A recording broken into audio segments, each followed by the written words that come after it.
Well, at this point, I think it's like this. There's too many chaoses going on. What I think none of it could exist. None of it could exist. Is this how baffling this is? What I also think is chaos has never been really understood. All right, traffic is like chaos, but people understand it. You know what chaos could be? I'll tell you one thing.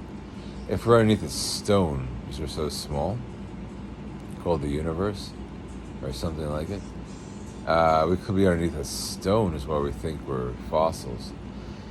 The stone could be a plate, or like a very small stone, comparably to anything. We could be like dust particles almost, or something really small that moves a little. The only thing I can tell people is everything's speculative because the size is complicated. It seems in this world there's been chaos a lot in this world, I'll tell you that. I think I've existed a while, according to what I believe. I think in the 1300s you didn't want to exist then, I'll say that. And I'll say one more thing, you couldn't. And then the 1920s was total chaos, really. The 1920s, people, the roaring 20s, right? So much, and then world wars happen to make it that much worse. Not funny, but I'll tell you this. After everything gets settled for a while, there's a lot of peace.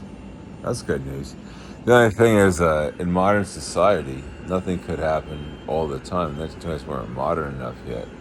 It looks like what happened, though, is understood a lot by people from the 90s and further back.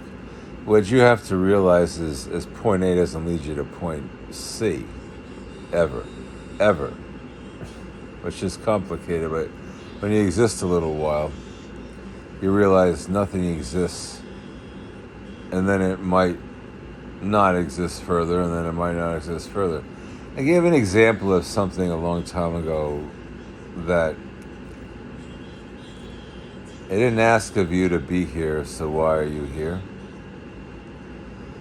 That's the answer to one of my songs. I'm not going to say which song, I didn't put it out yet, but it never asked of you to be here, so why are you here? Alright, that's a complicated idea or thing. What it means, though, is like you didn't ask to be here, you didn't care if you hadn't asked to be here. What it is degrees of nothing, really. Degrees of nothing. Which doesn't go too far in nothing fields, but what it is prior, what said that to us, perhaps, is saying what? Right. Degrees of nothing going the other way.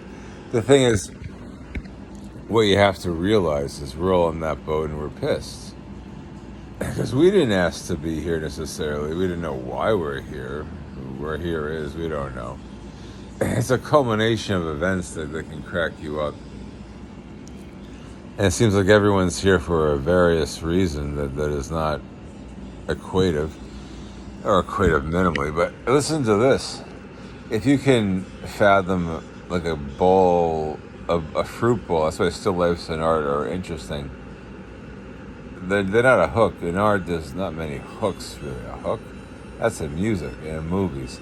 Let me tell you, in art, Cézanne was great at painting still lifes. Still life is when you got a table, put a cloth on it, with some fruit, potatoes, vegetables, anything in it, depending on what time of year it is.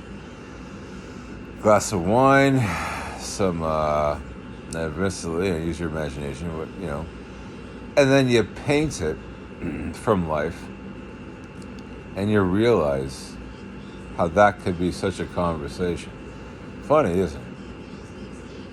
Ah, yeah.